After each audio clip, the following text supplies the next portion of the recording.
একটা মুচির ভাইয়ের সাথে প্রেম করেছি? তার মানে এই মুচি তোমার বড় ভাই আর তুমি ওর ছোট ভাই? তুমি এতদিন আমার সাথে চিট করেছো। ছোট লোকের বাচ্চা, তুই আমার সাথে চিট কেন করছিস? তুই আমার বললি। হ্যাঁ, এই মুচি আমার বড় ভাই।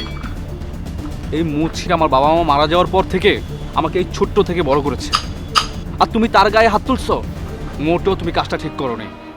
আজ তুমি যাকে মুচি বলতেছো, এই মানুষটার কারণে আজকে আমাকে বড় দেখতেছো তুমি। এলাকায় সবাই আমাকে সম্মান করতেছে। কেন করতেছে জানো?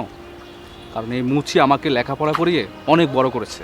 আর তুমি তার সাথে বেয়াদবি করে আমাকে কল দিয়েছো না? তাকে দেখাবা কেন? আমার অনেক পাওয়ার এলাকায়, তাই? অনেক পাওয়ার না, সবাই আমাকে সম্মান করে। আমি তোমার মতো বেয়াদব না। তুমি ভার্সিটিতে পড়ে কী শিখছো?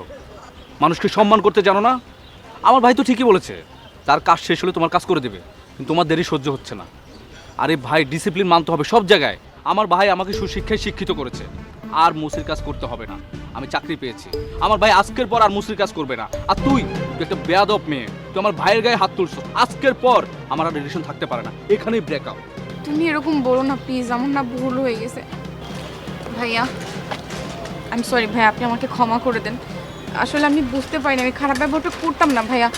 আমার সত্যি ভার্সিটিতে যাওয়ার জন্য অনেক দেরি হয়ে যাচ্ছিল। তো এছাড়া আমার এমনিতে একটু বাসায় প্রবলেমের কারণে একটু মেজাজটাও খারাপ ছিল ভাইয়া। আমাকে আপনি ক্ষমা করে দেন ভাইয়া। আর মাসুমকে একটু বোঝান না ভাইয়া, আপনি ওকে না বোঝাইলে ও আমার সাথে রিলেশনটা রাখবে না ভাইয়া। ওকে আমি অনেক ভালোবাসি। ঠিক আছে মাসুম, ও যখন ওর ভুল বুঝতে পারছে ভাই, ও তো নিজে থেকেই ভুল বুঝছে, ওরে তুই ক্ষমা করে দে। ভাইয়া তুমি আমাকে রিকোয়েস্ট করো না, আমি ওকে কোনোভাবেই ক্ষমা করব না। ও যে অন্যায় করছে এটা শাস্তি ওকে পেতে হবে। আমি ওর সাথে কোনো রিলেশন রাখবো না। ভাইয়া তুমি আমার সাথে চলো, চলো আমার সাথে। আরে দাঁড়া, তুই যা, আমি দোকানটা গুছিয়ে আসি। ভাইয়া দোকান গোছানো লাগবে না, এই মুচির দোকান তুমি আর করবা না। চলো আমার সাথে। মাসুম প্লিজ আমার কথাটা শুনো না। তোমার কোনো কথা নেই, তুমি যা করেছো খুব খারাপ করেছো। তোমার সাথে আমার আর কখনো চলা হবে না, এবং কি তুমি আর আমার ছায়া পাশেও ঘুরবা না। মাইন্ড ইট, চলো।